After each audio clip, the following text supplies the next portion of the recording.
Did we get that on I camera? don't think so. You're sneezy. You want to sneeze again? It's You can sneeze again for us. Oh my gosh, she's so cute. She's smiling like crazy This right is now. her little head right here. Yeah, she's so cute. I was just saying my cheeks are so sore from smiling at her because she's so There's a foot. cute. She's so cute. There's another foot. There are 2 feet. She has both feet. We're gonna be so distracted this whole video. Anyway, so this is our 3rd episode. Yeah. It's our 3rd. Yeah, it's number 3. Thanks again for the questions. My phone has 2%. If it dies, I sent them to Yeah, you. we'll go to mine. Okay, so this is another Aussie. Woo-woo. Catherine from Brizzy, which is Brisbane. Just so you know. Got it. If you're Australian, you'd know what I'm talking about. Slang. Yes. Aussie slang, Brizzy. Okay, so she says, you'd like to know this too. She says, both of you have such beautiful, unique names for your children. Yes. How did you decide on your baby's names? And what methods do you use to come up with a list of prospective names? Let's see. So Wyatt was just a name that I loved. It was Yeah, American cowboy name. There was another name that we were thinking about naming Wyatt. We were gonna name him Story. Oh my god, I love that name. Yeah, or Wyatt. And so when I was pregnant, I kept being like, it's Story. And then when I hit about like 4 months, I was like, oh my gosh, he felt so big to me. Yeah. And he was just like kicking. All of a sudden, like when he started kicking, it was with a full fury, you know? And so he just felt strong to me. And so Wyatt felt like a better suited name for him. And I've always loved the name Oliver. And so Wyatt Oliver. And then for Esme, when Eric and I first started dating, I read this short story he had in the house by J.D. Salinger called For Esme with Love and Squalor. And so I loved that story, and he did too. And we always talked about, if we ever, get married and have kids, and, if we have a girl, we'll name her Esme. And it was just a name that stuck with us, and we always loved it. So, and then I did the, Olivia, like Oliver. Yeah, it's so cute. Bodhi was a name I've always loved. I just love the meaning behind it. Bodhi's derived from Bodhisattva. You may have heard of the Bodhi tree, which is the tree that Buddha sat under to become enlightened. So Bodhi means enlightened one. So it's such an incredible meaning. And then my husband, when I met him, he's very big into Buddhist philosophy, and I mentioned the name to him, and he was like, oh, that's it. Like, it took his breath away, and we both were like, that is our son's name. And then when I was pregnant with him, I actually had a different middle name. He would have been Bodhi Bastion. And do you remember? Yes, I do. Yeah, and I was texting Sarah. I saw the text actually recently. I love that. I was like, Bodhi Bastion, because Bastion is the name from the Never-Ending Story, and I used to just love that movie. But he chose, I swear to God, he chose to change his middle name right before he was born. He was always Bodhi Bastion. And then I kept on dreaming that his name was Bodhi Rain. Bodhi Rain, Bodhi Rain, Bodhi Rain. Like 5 days in a row. And then it started raining for 3 days. And I was like, what is going on? And then I gave birth to him the following day or the day after that. And then Mark and I said, his name is Bodhi Rain. And so that's where Bodhi Rain came from. And then, my next son's name, which I haven't really spoken about, again, it was another, I dreamt I was pregnant. I dreamt of his name. We'll find out his name soon. And that's not only how I knew I was pregnant, but also how I knew I was having my next little guy, was because of this dream. It was so vivid, and I had it many, many times. And I'm known for I have these really prophetic dreams. I always have. and I feel like they're getting stronger, and so I was like, all right, he has his name. He knows what his name is, and that's kind of how we did it. I love it. I remember you calling me and telling me you had a dream you were having a boy. I knew and it. You told me what his name was, and I was like, "No way, man! Your Chinese calendar says you're having a girl. You're having a girl." I knew I was having a boy, and I also really wanted a boy because I had a dream of having 2 of the same gender in a row. It was my dream for whatever reason. I think just Bless you. I've always wanted that, but seeing Esme is like, all right, my third needs to be a girl. I mean, I need to have a girl. She's so cute. I thought she was gonna have a girl too, and then it'd be girls together. Oh goodness! But instead, now they're gonna get married. That's right. Okay, so the next one is Amy from Yoncala. Did I say that right? I'm sorry if I didn't. Oregon. She's currently 25 weeks pregnant. She also has a 3-year-old. She feels like she's starving this pregnancy. I drink lots of water and she eats 6 small meals a day. 80% of the time it's healthy, but she cannot stop thinking about food. Any tips or food combos that have helped you feel full longer? That's a good question. I actually am someone who eats a lot all the time. I love food. She does. She has a big appetite.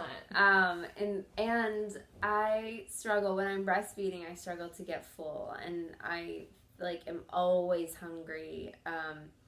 But it really helps if you're already eating healthy, you probably already know this trick. But if you're having something that has sugar in it, so if you're having a carb, make sure you pair it with a protein. So if you're gonna have cheese, and then you're gonna have nuts, if you're going to have a rice cake, just make sure that you're not just having one thing. If you're just having carbs or if you're just having proteins, empty calories, those things are not going to fill you up. It also, if you're... Sorry. Oh, my husband was FaceTiming. I'm like, stop FaceTiming. So it stopped our recording. Anyway, keep going. Okay, so what I was going to say is if you're having breakfast in the morning and you're having a protein and you're having a piece of toast or something, maybe add in some oatmeal. I was going to say oatmeal. It's more filling and fiber filled. Little things I would do throughout the day would be to have some yogurt with some, homemade granola that didn't have a bunch of sugar and stuff in it, and some fruit. Just as an added snack. So you could try that, or a smoothie as well, which I could never have just a smoothie. I'd have to have a smoothie and food. Mm-hmm. Yeah. But that's how I would try to help myself. But learn these tricks now, because when you're breastfeeding, you're going to be even more hungry. That's crazy. Yeah, I like that idea of doing the small meals per day. Yes, definitely. I think that's really helpful. I am such a smoothie junkie this pregnancy. I'm having at least 2 smoothies a day. That's great. And then I have a special cacao drink twice a day too. It's a tonic, a tea with a bunch of different things. And I actually write about it in my weekly pregnancy videos. It's called I'm Immortal. It's from Cafe Gratitude. So if you want to go on the menu, you can see what's in it. But it's a whole bunch of healthy stuff, and then they just add cacao, so it tastes like I'm just having this hot chocolate. Yum. But I know it's nutrient dense, and it fills me up. So that's great. Green juices fill you up too. And sometimes when you're feeling super hungry, actually you're just really thirsty. So a lot of the time when you feel that feeling, down a massive, a liter of water, have a whole bunch of water, and then see if you really are still hungry, or if actually what you were craving was hydration. So that's another good trick. And congrats on your pregnancy. Yeah, that's Yay. So awesome. All right, we got the next question. Esme, do you want to do a little song in between? Boo, boo, boo, boo, boo. Oh, this is from Vincent Hidden K. I write to you all the time. You always write to us. Thank you for being a big supporter of ours on Your Zen Life and Your Zen Mama. So he is a father of 2. Aiden, who's 4.5, and Valerie is 1.5. He's from Long Island, New York, and he wanted to know about our thoughts on education. Will you follow what seems to be a recent trend, the homeschooling, or do you trust our education system? That's a really good question. It is a really good one. I don't know if I would necessarily say I trust the education system. I don't know if I would trust my own homeschooling situation either. Whoa, that laugh really startled Esme. You okay? Are you okay? Sorry, massive transition That was there. a big transition. Oh, back to smiling. She's back. Back to smiling. So, yeah, I mean, it's interesting for preschool with my son. Preschool is a big thing in LA. When I was growing up in Kentucky, we went to daycare, so there was no preschool. But it's really cool to learn about all these different kinds of schools that are out there and different philosophies in education. And I think that if you're talking about public school, look up your school ratings, see what who the principal is, and kind of go and meet with them or do the parent night and sort of figure out what it is that school, what it is that they base their system on. For preschool, we visited a lot of different preschools, and we found one that sort of blended free play with art, and also having this musical education where they sort of put music in all the rooms, and they have a music time, in the mornings and then also in the afternoons. And that was something that I knew my son would love as a preschooler, because music is so important to him. So with that, and then with also like reading books and then doing art based on those folk books, that was something that I thought was really cool too. And it was a very diverse school, as opposed to some of the other schools that I was finding. So, there was more culture there, and that was something that was important to me as well. Yeah, I agree. I think our sons go to a similar kind of preschool. We just live nowhere near each other, so we're like on opposite sides of Los Angeles. So they don't go to the same school, but my son goes to a Regio Method school, and I love that it's passion-based play and a lot of kind of open play, and all the materials are very natural, and they're interacting with nature so much and have a lot of outdoor time, and all sit down and eat like a healthy meal together and clean up, and it's beautiful. It's such a nice environment, and based on what the kids are interested in, they kind of develop their day from there. So I love that. Realistically, my family, we're a global family. I mean, we have a house in Australia. We are constantly traveling because of my work and my husband's work. And so what I'm very excited about for our children is to have this idea of a global education. So that's going to different countries whenever we travel, and incorporating our children into the local culture and that environment, and having them learn every day, not just being about a school system that they're in.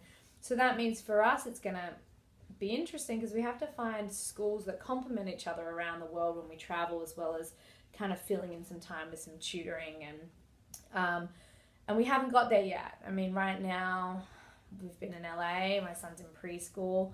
He's only 2.5, so we haven't really had to have that conversation. But I think moving forward, that's the kind of structure that we're looking for.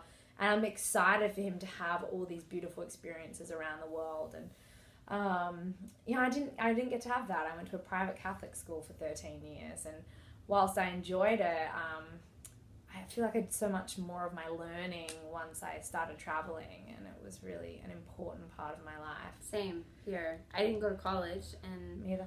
It was, oh really? I didn't know that about you.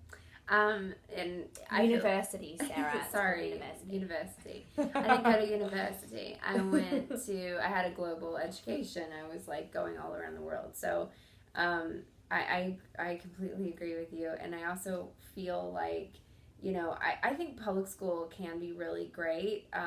It just depends on your public school, and it depends on who's running the school. And so, for us, like, that's something that we really want to find in our town. And we're lucky. We have a lot of schools around us. Great progressive schools. Yeah. So, it really depends on your area. And we're going to have to play that by ear as well, because our kids are really young. Mm-hmm. So, and yours are too. So, Thank you for the Awesome question. We love you, Hidden Kearney. Thanks for all your support. All right, guys, that is it from us. We will see you again soon. Sounds good.